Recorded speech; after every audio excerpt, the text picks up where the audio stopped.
if you wish to deliver humanitarian aid to the Gaza Strip. The IOF is here right now. Please sound the alarm. Okay, everyone take cover, please. Take over everyone. A ship seized in the dead of night, a climate icon detained, and a world questioning her choices. Greta Thunberg's latest saga unfolds, exposing a troubling pattern of selective outrage. Imagine this, a lone ship, the Madeleine, slicing through international waters, carrying Greta Thunberg and a band of activists on a mission to deliver aid to Gaza. Suddenly, Israeli forces swoop in, boarding the vessel in a dramatic high-seas confrontation. In a video that sets the internet ablaze, Greta accuses Israel of kidnapping her and her comrades, pleading with the Swedish government to intervene. Within days, she's detained and deported, her mission thwarted. But was this a noble quest for justice or a calculated bid for headlines?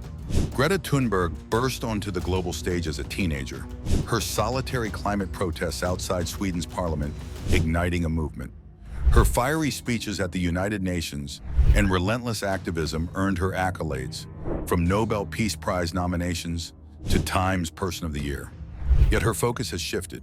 She's thrown her weight behind Palestine, marching in pro-Palestine rallies, accusing Israel of genocide, and risking her safety to challenge its Gaza blockade. She's also stood with Ukraine, condemning Russia's aggression in a war that's gripped the world's attention. But here's where the story takes a troubling turn. While Greta's voice echoes loudly for Palestine and Ukraine, it falls eerily silent on other crises. Sudan's civil war has killed tens of thousands and displaced millions. Where is her outrage? The Pahalgam terror attack in India left communities reeling. Why no comment? And what of the atrocities against Hindus in Bangladesh, where violence has torn lives apart? These are human tragedies crying out for a champion. Yet Greta has chosen to look the other way. Is this selective activism? Is Greta handpicking causes that align with global trends or political narratives, while ignoring others that are just as dire? The question hangs heavy. Her own actions offer clues. En route to Gaza, her ship rescued 4 Sudanese migrants from the Mediterranean Sea. A commendable act, but a fleeting one. Why hasn't she used her massive platform to spotlight Sudan's broader crisis, where conflict rages unchecked? Is it because Sudan doesn't trend on social media? The criticism is unrelenting. US President Donald Trump branded her strange, mocking her Gaza mission as a selfie yacht stunt and suggesting she needs anger management. Jewish advocacy groups have gone further, dubbing her an anti-Semite of the week for her fierce anti-Israel stance, pointing out the irony of her ignoring Israel's climate innovations.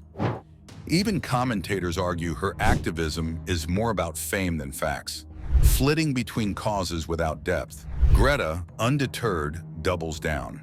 In a recent op-ed, she accused Israel of genocide and vowed to keep fighting for justice. But justice for whom?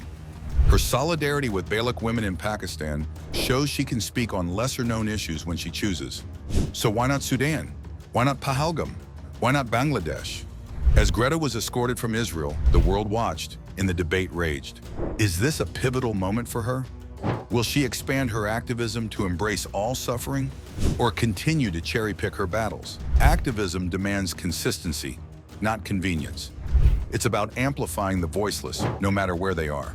So Greta, we ask, why the silence?